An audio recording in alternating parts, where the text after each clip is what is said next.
Nos kabikama ilata sokonta silkai nebekaji dotakaji ta soko entatipa Sita aninite ya ebani Jerusalem Washington because sila go bahojan That was Navajo Code Talker Joe Cowwood back in 2014. This is my presentation on the Navajo Code Talkers and the National Navajo Code Talkers Day. What my presentation will contain are a few things. This is a project for my school, and I will be talking about what that project is, which is called the Global Awareness Passage. I'm going to talk about why I chose to do this and why it's important to me, the history about Native Americans, the Navajo Code Talkers part in World War II, and what happened after the war, and why we should care, as well as my part in getting the National Navajo Code Talkers Day on every single calendar in the United States. So what is the Global Awareness Passage? The Global Awareness Passage is where we get to address one of the goals of the Open School, which is my high school, and that goal is to create the world that ought to be. And it has three main parts: the research paper, the community service/action, and the education of others. My research paper was mostly on the Navajo Code Talkers and on the Navajo Code Talkers Day, but it also had some background information and history on the Native Americans. My community service part/action was creating a petition, which is on change.org. And it's put the National Navajo Code Talkers Day on the national calendar. And my education of others is not only this presentation, but also a presentation that I did on Wednesday night, which was a couple of nights ago, to a few people from the district, the Jefferson County District, and the very first principal of the high school that I go to, as well as somebody who used to work there. And then I also did it for my school, the entire high school part, and not the middle school part just yet, but the high school part. And I told them about the Navajo Code Talkers and August 14th, as well as my petition.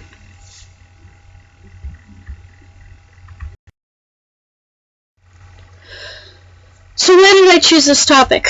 I chose this topic because before I went to my high school, I knew very little Native American history. And the only Native American history that I did learn was the history that I learned at home. I never learned anything about any Native American history whatsoever in my previous schools. And when I took my one of my teacher's history classes last year, I just was amazed that these people existed and that they are the ones that helped us win World War II. And also because of my own Native American history heritage, I just felt an immediate passion towards it and an immediate draw.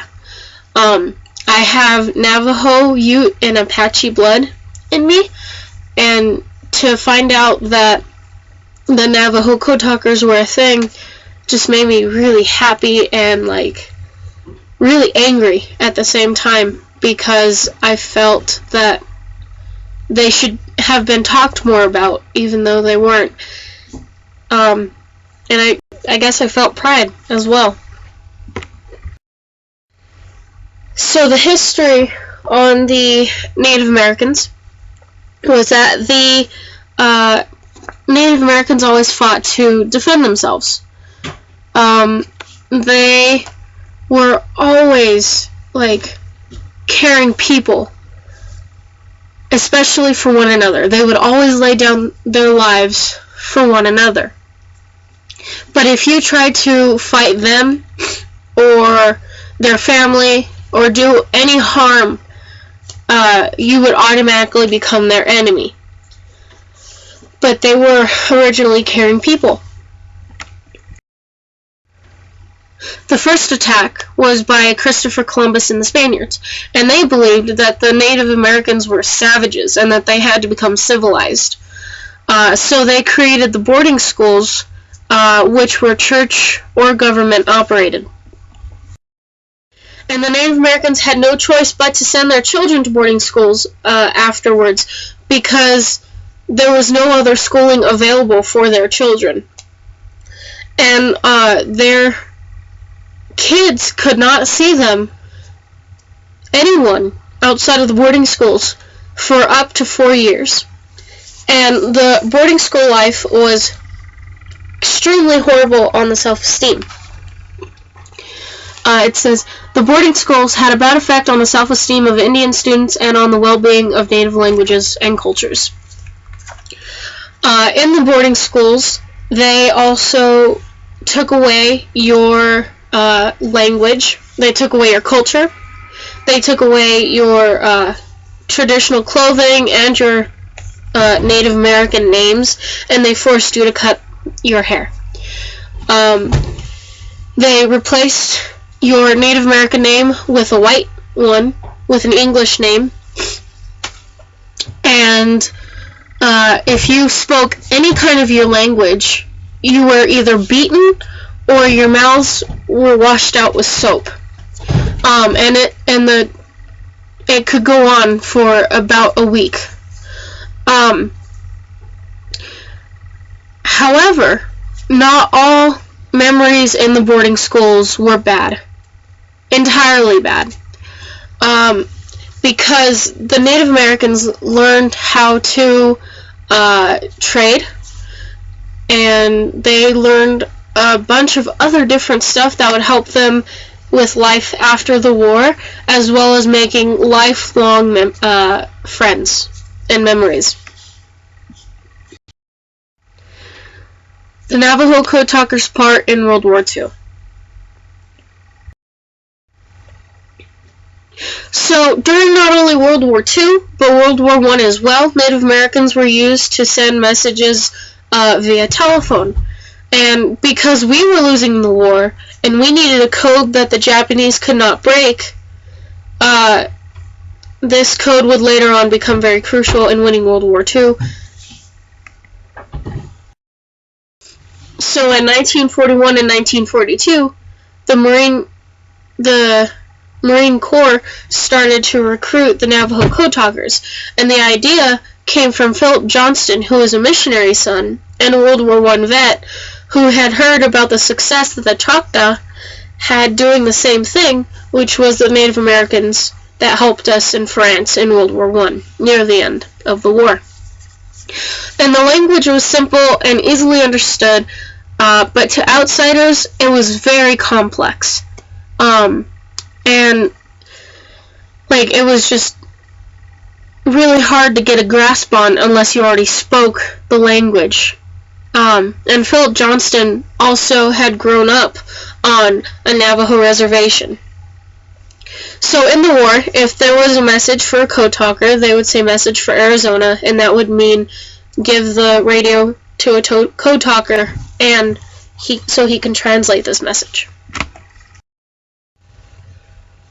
The Navajo language, known as Diné, had the advantage of being naturally complex and virtually unwritten, meaning that the language is not only dependent on accurate pronunciation, but on the tonal emphasis of the word as well, because it can change the entire meaning of the word or sentence if it's not said correctly. Given the past history with the Navajo, like the Long Walk, it was still no surprise for the Navajo to jump right in and help the Americans win the war. In one interview, a Navajo code talker said, "I think the Navajo tribe, I think they did the right thing because of how badly they were treated in the past. They were still willing to protect their land. They were willing to protect people that punished them, willing to protect people that conquered them. There is no code talker that would say, the heck with that, the heck with the United States, the heck with America. They're going to say, this is my mother, this is my land, this is my everything that I have right here." And the Long Walk is something that is talked about in Navajo history. Because in 1864, the Navajo people fought against the white settlers, trying to keep the land that was theirs. And the famous Kit Carson burned their crops, killed their livestock, uprooted trees, and warned all Navajos to surrender and gather together at Fort Defiance, Arizona. Anyone who did not go to Fort Defiance would be hunted down and captured or killed. The Navajos were forced to march 350 miles from Fort Defiance to Fort Sumner in New Mexico. The walk took 20 days and hundreds died. The sick were killed by the soldiers, people who collapsed from hunger or thirst were killed, pregnant women who stopped to have their babies were killed, and anyone who tried to help them was killed as well. Although 8,000 plus Diné made it to Fort Sumner, many died at the fort. Because Apaches were also held at the fort with the Diné, the white man could not provide enough food or enough shelter for all of the people that they had imprisoned. The soil that was at the fort was not good for crops, and the water made the animals and people sick. This historical event is known as the Long Walk, and it's still discussed today as one of the greatest tragedies of Navajo history.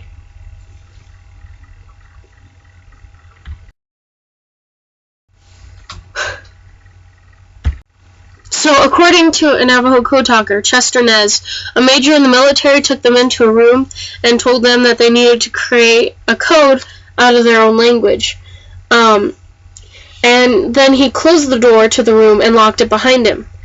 Nez and everyone else was very confused, and he said, "What does he mean by making a code in our own language?" We sat there for about 3 or 4 minutes thinking, how are we going to develop this code?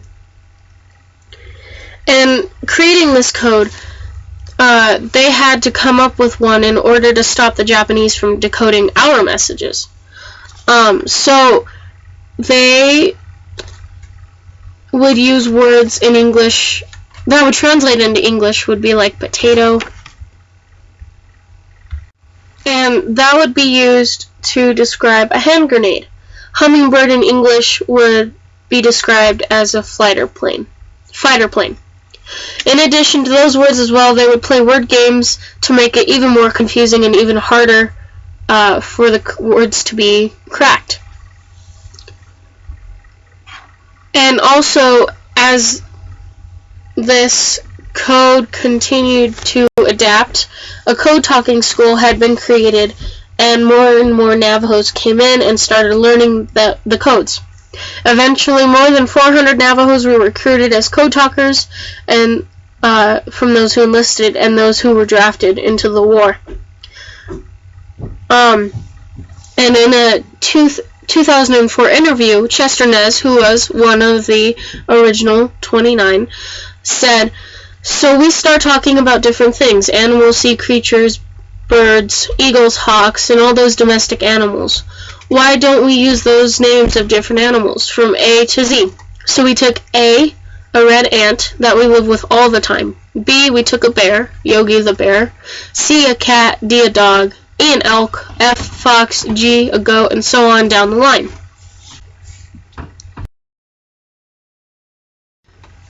There were two different kinds of codes, Type 1 codes and Type 2 codes. Type 1 codes were developed by using their language and then creating a secret code with it. Type 2 codes were just messages translated from English into Navajo. So, for example, send more ammunition to the front would be a Type 2 code. And so, what you see here is a Type 1 code. and that is taking the English word, the Navajo word, and using the first letter of the English word to officially make it into a message.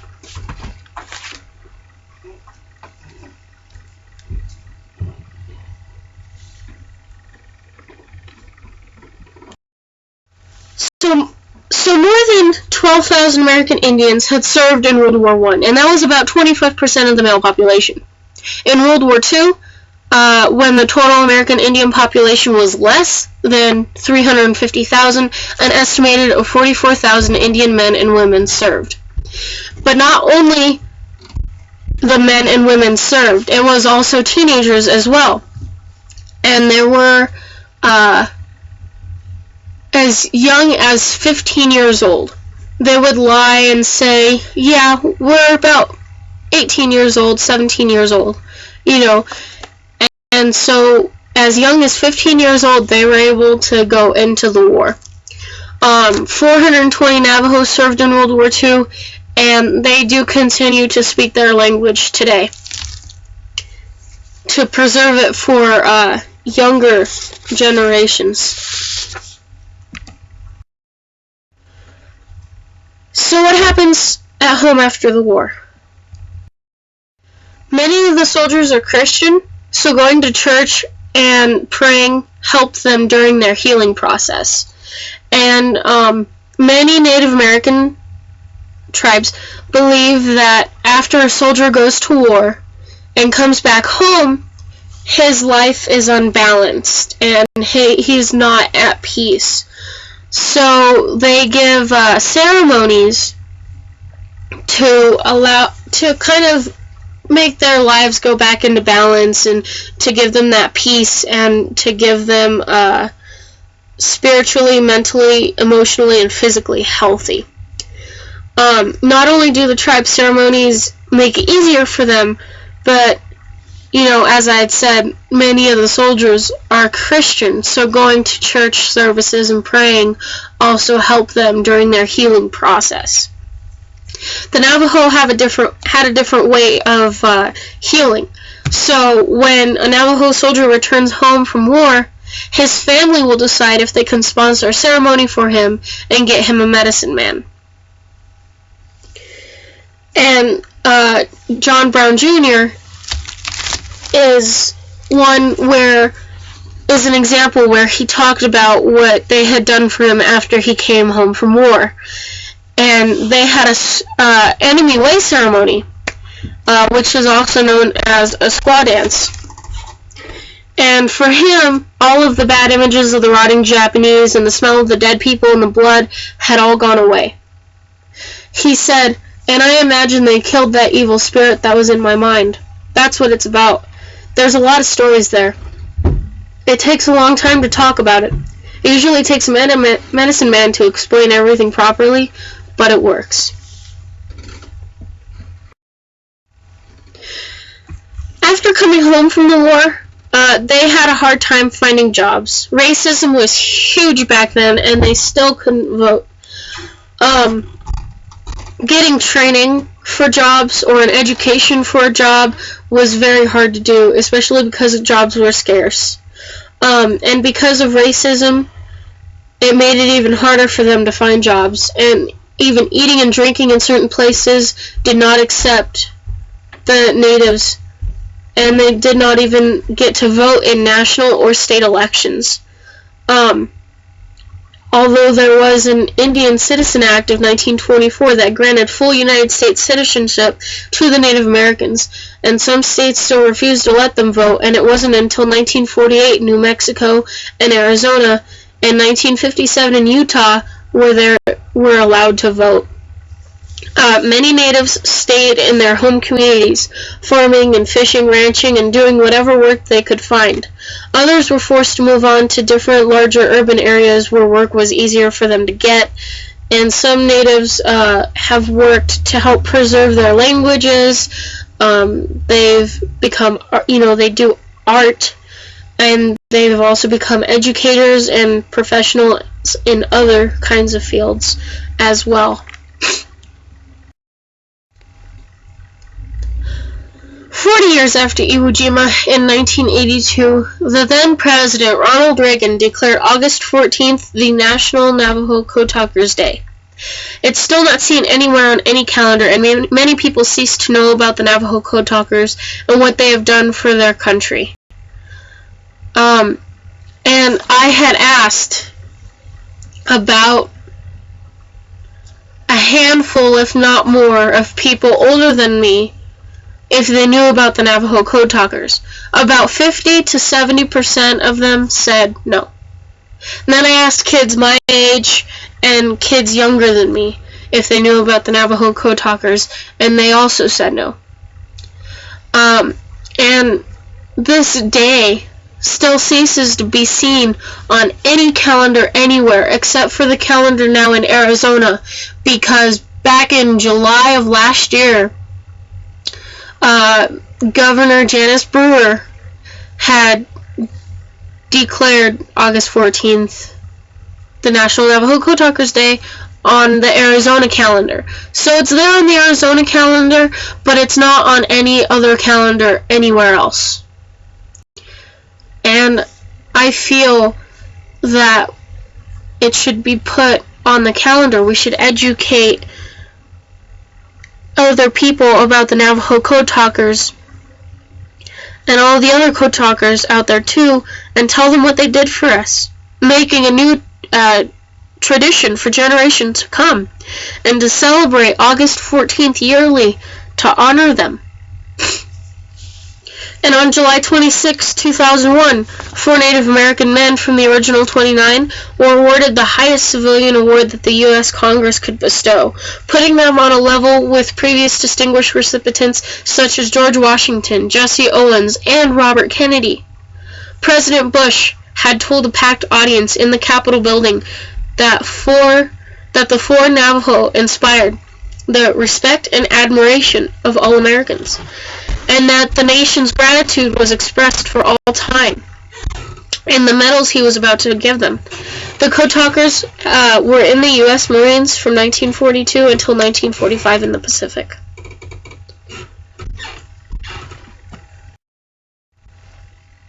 So why should we care? To know about the Navajo Code Talkers is a great deal. They were a great part of history, and we should treat them with respect, and we should honor them. We have a Martin Luther King Jr. Day to kind of support what he had done, for the black people, the African Americans, and like the civil rights movement, and everything that he had to do with that. Why do we have a Columbus Day? I don't know. But we also have a Veterans Day, and I feel that the Navajos, the Code Talkers that saved us from losing World War II, should have a day on the calendar as well. Because they are not known about. They were not talked about. They still are not talked about. And if we have a day for Columbus, if we have a day for Martin Luther King Jr., we should have a day to honor and respect and thank the Navajos for what they did. Because of what had been done to them. No matter what we did to try and get them to stop speaking their language, they still helped us. They still held on to that language. A Navajo Code Talker, and I do believe it was Chester Nez, had said he felt really sad that the very people who made them, who beat them, and who washed their mouths out with soap to quit speaking their language would need them not many years later to help them win the war. I feel like they need respect. I feel like we need to treasure the legacy of the Navajo Code Talkers. Arizona celebrates the Navajo Code Talkers Day every August 14th, every year, at Widow Rock, Arizona, in the Veterans Memorial Park. I feel like everyone should. Not just those in Arizona, not just those in Colorado, California, Idaho, or anywhere. It should be everywhere. It should not be single states by themselves. If any other state does actually know about the National Navajo Code Talkers Day. I feel that it should be on every single 50 United States calendars every single year. Not only that, but it will also help us educate the older generation. And it'll also help us educate the younger generation. Let us make a new tradition for generations to come by celebrating August 14th in honor of them. And also to start speaking about the entirety of the Native American history. The Wounded Knee Massacre, the Long Walk. Those are just two examples of what happened. And to know the gruesome history of it, that should be taught in schools. The Navajo Code Talkers should be taught in schools. Back in the 80s, I believe it was after Ronald Reagan had declared the National Navajo Code Talkers Day. They had started making Navajo Code Talker G.I. Joe dolls. Action figures, I should say. And they were able to speak. If you pressed a button on their back or lifted one of their arms, they would speak 7 different sentences in Navajo, and then again in English. But they were discontinued shortly after they were starting to be made. I thought that was kind of cool, but at the same time I just kind of thought, why did they discontinue them? You know, they should bring those back. I feel, anyway. Yeah, but I just feel that we should honor them and respect them and celebrate the Navajo Code Talkers, because I do believe that they deserve that much. On the right of the screen, there's Chester Nez's book, The First and Only Memoir by one of the original Navajo Code Talkers of World War II. It's a very good book, and I recommend it. And it gives some really good insight to being a Code Talker in World War II.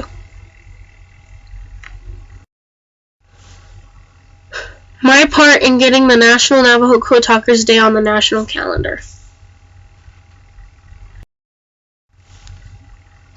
This is my community service aspect / action part for my global awareness passage. I started the petition on July 14th, 2014 to try and get the Navajo Code Talkers Day on every calendar, and it's still open for signatures, but it is no longer at 135. Just yesterday, I got up to 141 signatures because of the people that I had presented it to on Wednesday night, and they had signed it. So I'm still hoping that the signatures go up, but I would be very appreciative if you could help me get my signatures up to 200 so I can send it in to the Colorado State Senate and get this day on the calendar. So that's what I learned about the Navajo Code Talkers and their part in World War II. And I also learned about their history. So, thank you for listening to this. And thank you to those who have signed and shared. This is Waco. I sent the And down at the bottom is what it says in Navajo. You know, the Navajo language was used to defeat the enemy. Dene bizad ye ata neyi ik desdeli. I'm not sure if I'm totally pronouncing that correctly, but that is how I had a Native American friend of mine tell me how to pronounce it. So yeah.